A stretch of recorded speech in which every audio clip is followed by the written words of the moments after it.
Cyber ലോകത്ത് സജീവമായിട്ടുള്ളവർക്ക് സുപരിചിതമാണ് ബീന സണ്ണി എന്ന പേര്. ഇടതുപക്ഷത്തിന്റെ സൈബർ പോരാളി. ഇടതുവിരുദ്ധ ചേരിയിലുള്ള സ്ത്രീകളെ ഉൾപ്പെടെ സൈബറിടത്ത് വേട്ടയാടിയിരുന്ന ഫേസ്ബുക്ക് പ്രൊഫൈൽ. പലരും പരാതിയുമായി രംഗത്തെത്തിയെങ്കിലും ബീന സണ്ണിയെ കണ്ടെത്താൻ കഴിഞ്ഞിരുന്നില്ല. ബീന എന്ന പേരിൽ ഒളിയാക്രമണം നടത്തിയിരുന്ന ഉണ്ണി ഗോപാലകൃഷ്ണനൊടുവിൽ ആ പ്രൊഫൈലിലൂടെ തന്നെ പ്രത്യക്ഷപ്പെട്ടു.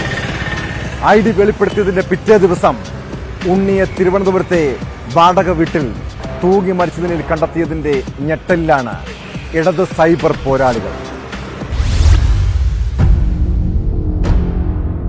ഫേസ്ബുക്കിലെ ഇടത് പ്രൊഫൈൽ എന്ന നിലയിൽ സജീവമായിരുന്നു ബീന സണ്ണി എന്ന ID. ഇടതുവിരുദ്ധ ചേരിയിലുള്ള സ്ത്രീകളെ ഉൾപ്പെടെ സൈബറിടത്ത് വേട്ടയാടിയിരുന്ന ഫേസ്ബുക്ക് പ്രൊഫൈൽ.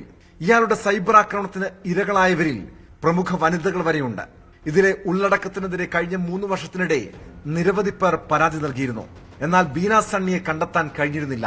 ഫേസ്ബുക്കിലെ അക്കൗണ്ട് കഴിഞ്ഞ ദിവസം ഉണ്ണി ഗോപാലകൃഷ്ണൻ എന്ന പേരിലേക്ക് മാറ്റി. അതോടെയാണ് ബീന സണ്ണിയുടെ തനി സ്വരൂപം പുറം ലോകം അറിഞ്ഞത്.